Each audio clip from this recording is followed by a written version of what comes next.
Hi there, and welcome to the Explaining History podcast.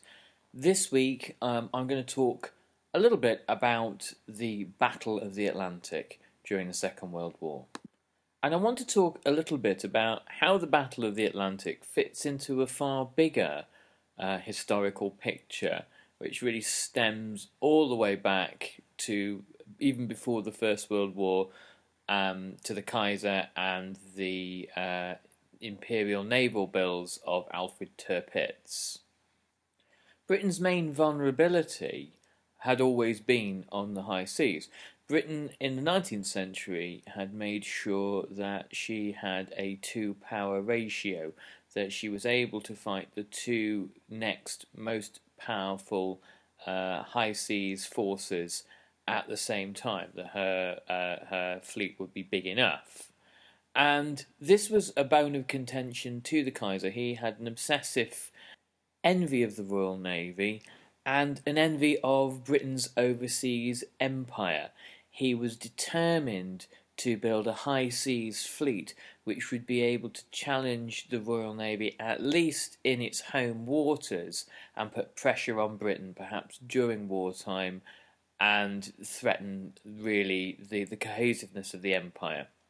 The Kaisers Logic, or the German Navy's logic, was that whilst the possibilities of taking on the whole Royal Navy were out of the question, taking on the high seas home fleet would draw such an amount of energy and concentration of forces away from other parts of the empire that Britain would lose grip on places like India and would almost be forced to choose with controlling sea lanes and colonies and protecting the home islands.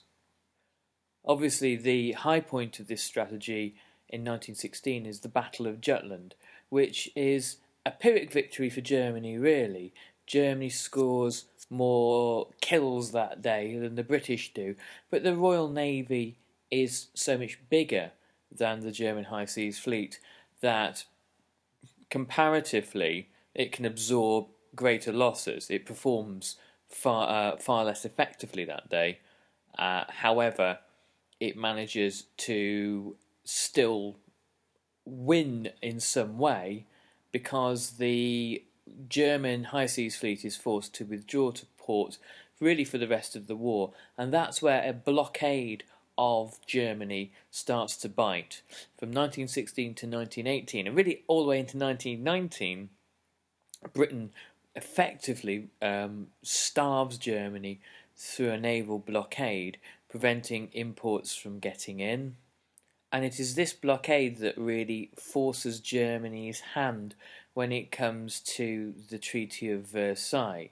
The continuance of a noose around Germany's neck from the Royal Navy makes it, even if the possibility of foreign troops on German soil is out of the question, it makes it almost inconceivable that Germany won't sign the Treaty of Versailles because the country is being starved.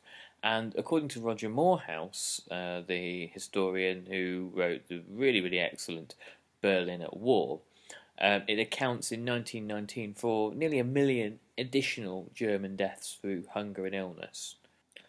However, the aspect of Germany's war that's very close to being successful in World War One is her submarine war against Britain. In 1915, Erich von Falkenhayn writes his famous Falkenhayn letter to the Kaiser, which makes a number of points. He says, firstly, Russia on the Eastern Front is basically beaten, and you don't need to put an awful lot more effort into attacking them. That war is won. The war on the Western Front is the crucial one.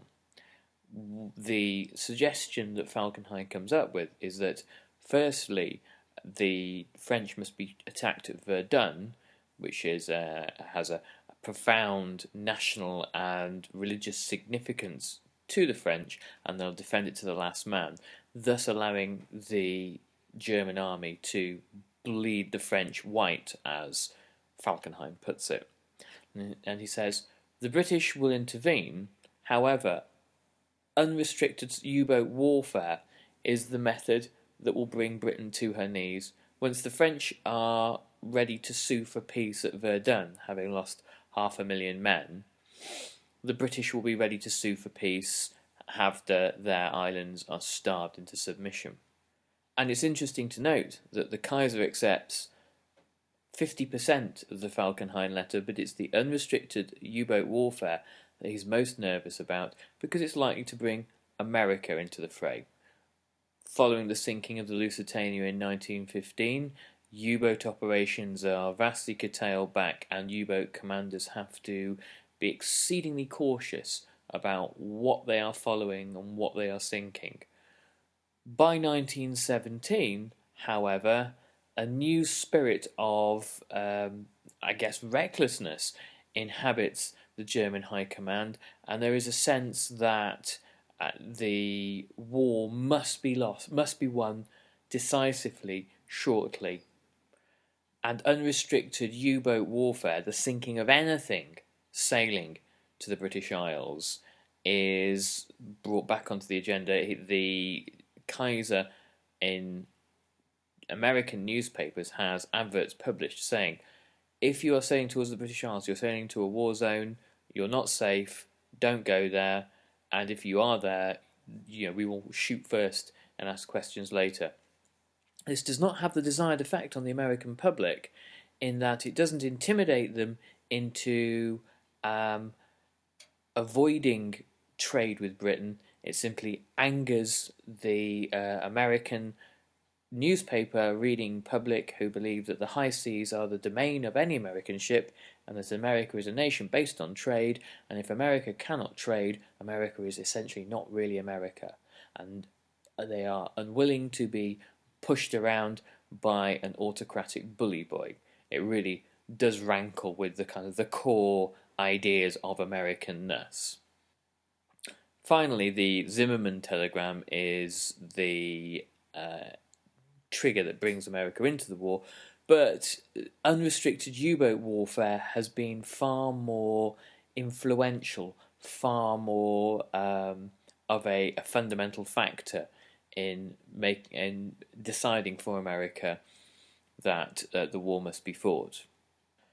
The British during World War One adopt a convoy system, and they use this reasonably effectively, though the losses to German U-boats are staggering through 1917 and into 1918.